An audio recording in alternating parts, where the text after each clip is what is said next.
ለመድፈኞቹ አርሰናሎች እጅግ የተሳካና ምርጥ ሳምንት ነበር ማለት እንግዲህ ይህ ሳምንት ነው። በዚህ ሳምንት መድፈኞቹ ተጫውተውም ሳይጫወቱም የሚያስፈልጋቸውን በርካታ ነጥቦች ማሳካት የቻሉበት እጅግ አስደናቂ ሳምንት ነው ማሳለፍ የቻሉት። በተለይም ትላንትና ምሽት ደግሞ ማንቸስተር ሲቲ ነጥብ መጣሉ ለመድፈኞቹ ሰርግና መልስ ሆኖላቸዋል ማለት ይቻላል። አሰልጣኝ ፔፕ ጋርዲዮላ እንደዚሁም የማንቸስተር ሲቲ በርካታ ተጫዋቾች ግን ከትላንትናው ጨዋታ በኋላ ስለ አርሰናል ተናግረዋል። ስለ አርሰናል ምንድነው ሲሉ የተናገሩት እንደ ፔፕ ጋርዲዮላ ያሉ እንደዚሁም እንደ በርናንዶ ሲልቫ ያሉ ተጫዋቾች ትላንት ነጥብ ከጣሉ በኋላ ስለ አርሰናል ሀሳቦችን ሲሰጡ ነበር።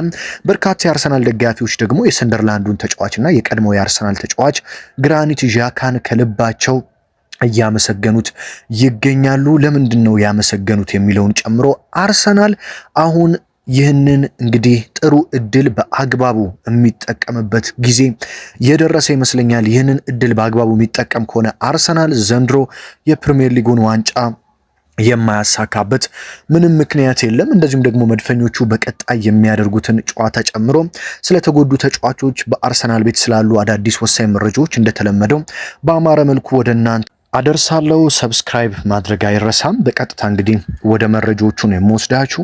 እንግዲህ ትላንትና የማንቸስተር ሲቲ ነጥብ መጣል ለአርሰናል በጣም ትልቅ እድል ይዞ የመጣ ነው። መድፈኞቹ ይህንን በአግባቡ መጠቀም ከቻሉ ዘንድሮ የፕሪሚየር ሊጉን ዋንጫ ወደ ካዝናቸው ወደ ዋንጫ መደርደሪያቸው የሚያስገቡበት ዓመት ይሆናል ብዬ ተስፋ አድርጋለሁ። ፔፕ ጋርዲዮላ እና በርናንዶ ሲልቫ ከጨዋታ በኋላ ወደ ተናገሩት ሀሳብ ከመሄዴ በፊት ስለ አርሰናል ያነሱትን ከመናገሬ በፊት ሰንደርላንድ እንግዲህ ከዚህ በፊት አርሰናልን በስታዲየም ኦፍ ላይት በጥቋቁር ድመቶቹ ስቴዲየም አርሰናልም ሁለታቻ ወጥቶ እጅግ አስቆጭ ነጥብ ጥሎ እንደነበር ይታወቃል። በተለይ አርሰናል 1-0 ተመራ። ከዛ በኋላ 2-1 መምራት ጀመረ። በመጨረሻ ደቂቃ እጅግ በሚያስቆጭ መልኩ መድፈኞቹ እንግዲህ ግብ ተቆጥሮባቸው ሁለታቻ ለመውጣት ተገደዱና ያንን ጨዋታ ብዙ የአርሰናል ደጋፊዎች የሚረሱት አይመስለኝም። ታዲያ ትላንትና በዚሁ ስቴዲየም ከአርሰናል 2 ነጥብ ቀምተው የነበሩት ሰንደርላንዶች ከማንቸስተር ሲቲም 2 ነጥብ በመቀማት ለአርሰናል ትልቅ የሚባል ውለታን መዋል ችለዋል። በተለይ በትላንትናው ጨዋታ የሰንደርላንዱ የመሃል ሜዳ ሞተር ካፕቴን ግራኒት ዣካ እንግዲህ የቀድሞ የአርሰናል ተጫዋች ማለት ነው ለአርሰናል የሚገባውን መስዋዕትነት ከፍሏል ማለት ይቻላል። ብዙ የአርሰናል ደጋፊዎችም በአሁኑ ሰዓት በተለያዩ የማህበራዊ ድረገጾች ትልልቅ የሚባሉ የአርሰናል ድረገጾች ጭምር ግራኒት ዣካ እናመሰግናለን የሚል መልእክትን እየላኩ ነው የሚገኘው። ምክንያቱም ትላንትና ሲቲ ነጥብ እንዲጥል ግራኒት ዣካ ከጨዋታው መጀመሪያ እስከ መጨረሻ ድረስ እድሜው ትልቅ ተጫዋች አይመስልም። ያደረገው ተጋድሎ እጅግ የሚያስደንቅ እንደነበረም ተመልክቷል። ብዙዎችም ለአርሰናል ያለው ፍቅር እስካሁን ከልቡ ያልወጣለት ግራኒት ዣካ ትላንትናም ለአርሰናል ውለታ ለመዋል ሲል ነው እንደዛ መስዋዕትነት ሲከፍል የነበረው እያሉ ነው የሚገኙት። ሰንደርላንድ ግን በጣም አስደናቂ ቡድን ነው። በተለይ በሜዳቸው እጅግ በጣም የሚያስፈሩ ቡድኖች ናቸው። በሜዳቸው በነገራችን ላይ አንድም ጨዋታ ሰንደርላንዶች አልተሸነፉም። ስለዚህ ዘንድሮም በሲቲ ሳይሸነፉ ሪከርዳቸውን ቀጥለዋል። በነገራችን ላይ መድፈኞቹ ጥሩ ነገር ዘንድሮ ከሜዳቸው ውጪ ብዙ ጨዋታዎችን ጨርሰዋል። ከሜዳቸው ውጪ ተጉዘው ከኤቨርተን ጋር ተጫውተዋል፣ ከኒውካስትል ጋር ተጫውተዋል፣ በአንፊልድ ተጫውተዋል፣ በኦልትራፎርድ ተጫውተዋል፣ በስታንፎርድ ብሪጅ በቼልሲ ሜዳ ተጫውተዋል። ስለዚህ አሁን ከሜዳቸው ውጪ የተወሰኑ ጨዋታዎች ነው የሚጠብቋቸው ማለት ከባባድ የሚባሉት እንደ ኢትሃድ ላይ የማንቸስተር ሲቲ ጨዋታ የመሰሉ ጨዋታዎች እንጂ ሌሎች በሙሉ ካሁን በኋላ በሜዳቸው የሚያደርጓቸው ጨዋታዎች ናቸው። ስለዚህ አሁን የነጥብ ልዩነቱ ወደ 4 ሰፍቷል። 2 ነበር ትላንትና ሲቲ ቢያሸንፍ ኖሮ የነጥብ ልዩነቱን ወደ 2 ማጥበብ ይችል ነበር። ሲቲ ነጥብ መጣሉን ተከትሎ አሁን 4 ነጥብ ማለት አንድ ጨዋታ ከግማሽ ማለት ነው። ስለዚህ መድፈኞቹ ይህንን የነጥብ ልዩነት በደንብ በመጠበቅ የሚጓዙ ከሆነ የፕሪሚየር ሊጉን ዋንጫ የማያሳኩበት ምክንያት የለም። በነገራችን ላይ በዚህ ሳምንት በፕሪሚየር ሊጉ ትልልቅ የሚባሉ ቡድኖች በሙሉ ነጥብ ጥለዋል። በተለምዶ በፕሪሚየር ሊጉ እንደምታውቁት 6 ቡድኖች ትልልቅ ቡድኖች ተብለው ይጠቀሳሉ። ታዲያ 5ቱም ነጥብ ሲጥሉ አርሰናል ብቻ ነው ነጥብ ያልጣለው። ለምሳሌ ቼልሲ ከቦርንማውዝ ጋር 2 ወጥቶ ነጥብ ጥሏል። በዛውም በንጋታው ወዲያውኑ ኤንዞ ማሬስካ ከቼልሲ አሰልጣኝነታቸው ተባረዋል በውጤት ማጣት ቀውስ። በመቀጠል ሊቨርፑል በሜዳው በሊድስ ዩናይትድ 0-0 ተለያይቶ ነጥብ ጥሏል። በነገራችን ላይ ሊቨርፑል በሜዳውም ከሜዳው ውጭም ሊድስ ዩናይትድ ዘንድሮ ማሸነፍ አልቻለም። በሊድስ ሜዳ 3 አቻ፣ በአንፊልድ ደግሞ 0-0 ለመለየት ተገደዋል። ቶትናምም ትላንትና ከብሬንፎርድ ጋር 0-0 ተለያይቶ ነጥብ ጥሏል ማለት ነው። ማንቸስተር ዩናይትድም በወራጅ ቀጠናው ወልቭስ በሜዳው ኦልትራፎርድ 1 አቻ ተለያይቶ ነጥብ እንደጣለ ይታወቃል። ትላንትና ደግሞ ማንቸስተር ሲቲ ሰንደርላንድ 0-0 በመውጣት 2 ውድ ነጥቦችን ጥሏል። አርሰናል ብቻ ነው ያውም ነጥብ ይጥልበታል ተብሎ ተጠብቆ የነበረውን የቪላውን ጨዋታ ድል በማድረግ እንግዲህ ሙሉ 3 ነጥብ በመውሰድ አስደናቂ ሳምንት ማሳለፍ የቻለው ማለት ነው። ነገር ግን አርሰናሎች አሁንም ከፍተኛ ጥንቃቄ ማድረግ ይጠበቅባቸዋል። 4 ነጥብ በጣም ትንሽ ነጥብ ነው።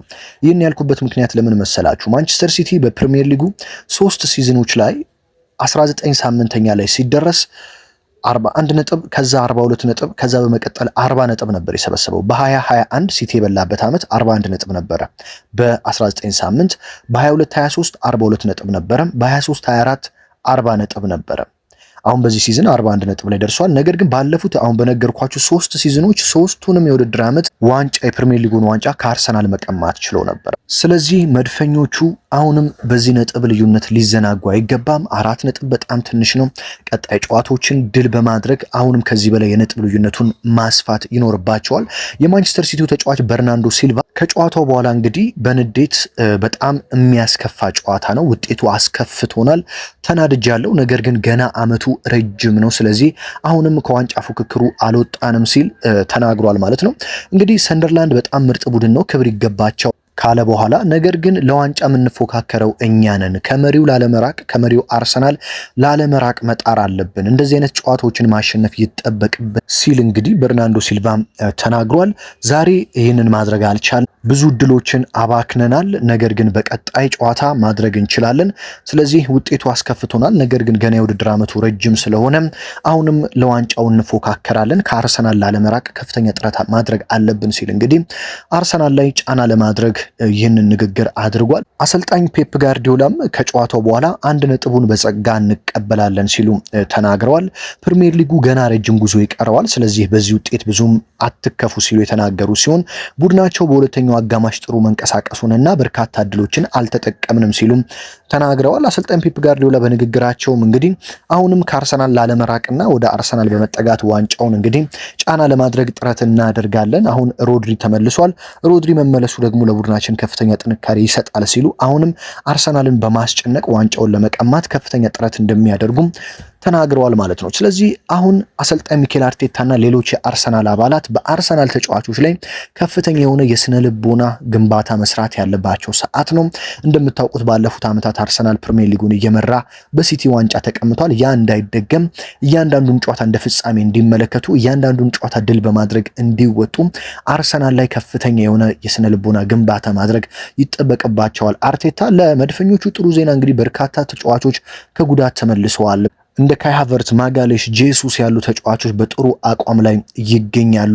እንደነ ጁሪየን ቲምበር ያሉ ተጫዋቾችም ከጉዳት ተመልሰዋል። ስለዚህ መድፈኞቹ ካሁን በኋላ ያሉትን እያንዳንዱን ጨዋታዎች እንደ ፍጻሜ እየተመለከቱ የሚቀጥሉ ከሆነ ሲቲ አንዳች ቦታ ላይ ነጥብ ሲጥል የነጥብ ልዩነቱን ወደ 7 ማስፋት የሚችሉበትን እድል ያገኛሉ። ለምሳሌ አርሰናል ቦርንማውዝን ካሸነፈ ቅዳሜ ምሽት 2 ሰዓት ተኩል ላይ የነጥብ ልዩነቱ ወደ 7 ይሰፋል። ከዛም በኋላ ሲቲ ከቼልሲ ጋር ነው። ምንም እንኳን ጨዋታው በኢትሃድ ቢሆንም ሲቲ ያው ቼልሲ በተለይ ለትልልቅ ቡድኖች እንዴት ፈታኝ እንደሆነ ይታወቃል። ያው ያለ አሳልጣኙ ቢሆንም የሚያደርገው ቼልሲ ሲቲን የሚያስጥልለት ከሆነ አርሰናል የነጥብ ልዩነቱን ወደ 7 አሊያም ወደ 6 ማስፋት የሚችልበት እድል ስለሚያገኝ የቦርንማውዙን ጨዋታ ግዴታ ማሸነፍ እንዳለበት አምኖ ነው ወደ ሜዳ መግባት ያለበት ማለት ነው። በነገራችን ላይ አሁን ላይ በጣም ለአርሰናል ከባባድ ጨዋታዎች በሙሉ አድርገው አልፈዋል መድፈኞቹ። ምክንያቱም ከቪላ ጋር ተጫውተዋል፣ ከኤቨርተን ጋር ተጫውተዋል፣ እንደዚሁም ደግሞ ከብራይተን ጋር ተጫውተዋል። እነዚህን ጨዋታዎች በሙሉ አሸንፈው ነው የመጡት። ስለዚህ አሁን ይህንን የቦርንማውዙን ጨዋታ ማሸነፍ ደግሞ በቀጣይ ከሊቨርፑል ጋር ለሚያደርጉት ጨዋታም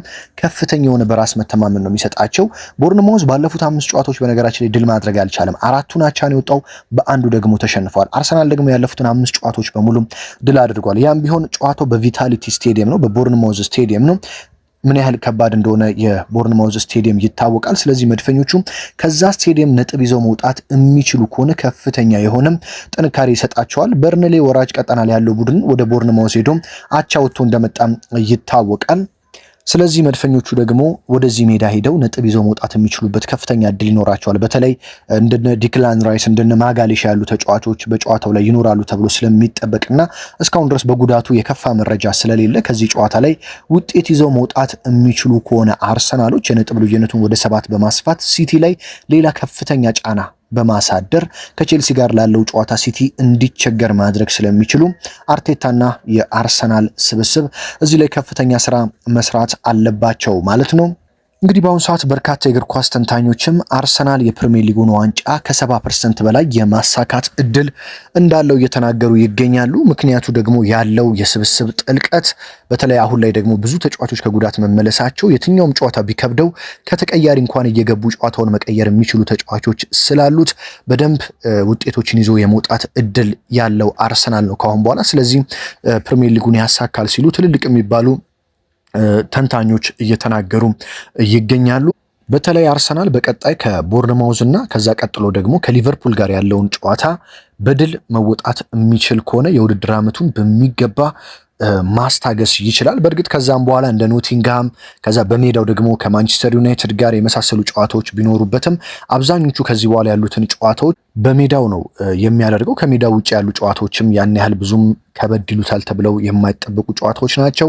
ምክንያቱም እንደ ሊቨርፑል ያሉ፣ እንደ ኒውካስል ዩናይትድ ያሉ፣ እንደ ቦርንማውዝ ያሉ፣ እንደ ኤቨርተን ያሉ፣ እንደ ቼልሲ ያሉ ቡድኖችን ካሁን በኋላ አርሰናል እንደ ሰንደርላንድ ያሉ ቡድኖችን በሜዳው ነው የሚያስተናግደው። ስለዚህ አርሰናል ደግሞ እንደምታውቁት በዘንድሮ የውድድር ዓመት አንድም ጨዋታ በሜዳው አልተሸነፈም። ስለዚህ በሜዳው ከባድ ቡድን እንደሆነ ይታወቃል። በተለይ አሰልጣኝ ሚኬል አርቴታ በአርሰናል ሜዳ የፈጠሩት ከፍተኛ የሆነ ድባብና መነቃቃት ለአርሰናል ትልቅ የሆነ አቅምና ኢነርጂ እየሰጠ ነው። በሜዳው አርሰናል ሲጫወት ብዙ ተቃራኒ ቡድኖች እንግዲህ መፍራት እየጀመሩ ይገኛሉ፣ የኤምሬትስ ስቴዲየምን ማለት ነው። ስለዚህ አርሰናል ጨዋታዎችን እያሸነፈ ከታች ያሉ ቡድኖች ደግሞ እንደ ሲቲ እንደ አስቶን ቪላ ያሉ ቡድኖች ነጥብ እየጣሉ ከቀጠሉ የፕሪሚየር ሊጉን ዋንጫ በጊዜ የነጥብ ልዩነቱን በደንብ በማስፋት ወደ ሌላ ዋንጫዎች ትኩረት ማድረግ ይችላል። አርሰናል በተለይ ፕሪሚየር ሊጉን በ7 እና ከዛ በላይ ነጥቦች መምራት ጀመረ ማለት እንደ ሻምፒዮንስ ሊግ ያሉ ጨዋታዎች ላይ በደንብ ትኩረት እንዲያደርግና በዘንድሮ የውድድር ዓመት 2 እና 3 ዋንጫዎችን ማሳካት የሚችልበትን እድል የሚፈጥርበት ስለሆነም አርሰናል በአሁኑ ሰዓት ፕሪሚየር ሊጉን በደንብ በነጥብ ለመራቅ መጣር አለበት። ፕሪሚየር ሊጉን ቢያንስ በ7 ነጥቦችና ከዛ በላይ መራቅ ሲጀምር አርሰናል እንደ ሻምፒዮንስ ሊግ ወይም ከዛም በኋላ ካራቦ ካፕ፣ ኤፍኤ ካፕ ያሉ ጨዋታዎች ላይ ትኩረት እያደረገ በዘንድሮ የውድድር ዓመት ለአርሰናሎች ናፍቋቸው የነበሩትን በርካታ ዋንጫዎችን ማሳካት የሚችልበትን እድል መፍጠር ይችላል ማለት ነው። ይህንን ማድረግ ይችላሉ። የአርሰናል እንግዲህ ያለው አቅም ይህንን ማድረግ እንደሚችል የሚያሳይ ነው። አሁን አጠቃቀሙ በጣም ጥሩ ላይ ነው። አርሰናል ባለፉት ጨዋታዎች ከቪላው ሽንፈት በኋላ በደንብ ተጠናክሮ ተመልሷል። ወሳኝ ተጫዋቾቹን አግኝቷል። ስነ ልቦናቸው በጣም በጥሩ ደረጃ ላይ ነው የሚገኘው። እንደ ኦዴጋርድ ያሉ ተጫዋቾች ወደ ቀድሞ ብቃታቸው ተመልሰዋል። እንደ ማጋሊሽ ያሉ ተጫዋቾች የአርሰናል የልብ ምት የሆኑ ተጫዋቾች ወደ ሜዳ መጥተዋል። ስለዚህ አርሰናል እነዚህን ሁሉ ዋንጫዎች ማሳካት የማይችልበት ምንም ምክንያት የለም። አሁን ዋነኛው እንዴት አድርገው ይህንን አቅም ይጠቀሙታል የሚለው ነው የሚወስነው። ስለዚህ ካሁን በኋላ ያለው የውድድር ዓመት ለመድፈኞቹ በጣም ወሳኝ የሞት ሽረት የሚያደርጉበት ይሆናል ተብሎም ይጠበቃል። በሲቲ ሽንፈት ምን ተሰማችሁ የአርሰናል ደጋፊዎች? መድፈኞቹ አሁን ምንድነው ማድረግ ያለባቸው ዋንጫውን ለማሳካት የሚለውን እንግዲህ ኮመንት ላይ ሐሳብ አስተያየታችሁን አስቀምጡልኝ። በዚህኛው በሁለተኛው ቻናሌ በዋናውም ቻናሌ ከ26000 በላይ ተከታይ ባለው ማለት ነው በየዕለቱ ወሳኝ መድፈኞቹን የተመለከቱና የሌሎች ቡድኖችን መረጃ በስተመጨረሻ በአማረ መልኩ እያደረስኩ ይገኛለሁ። ሀገር ውስጥ ከባህር ማዶ ናችሁ መረጃዎችን እያደመጣችሁ ከጎን ሆናችሁ የምታበረታቱኝን ከልብ እያመሰገንኩኝ እንግዲህ በሌላ መረጃና በሌላ ጥንክር ደግሞ እስከምንገናኝ የዕለቱ ወሳኝ ስፖርታዊ ጥንክር ይህንን ይመስላል። በያላችሁበት ታዲያም ሰላም ተመኘሁላችሁ።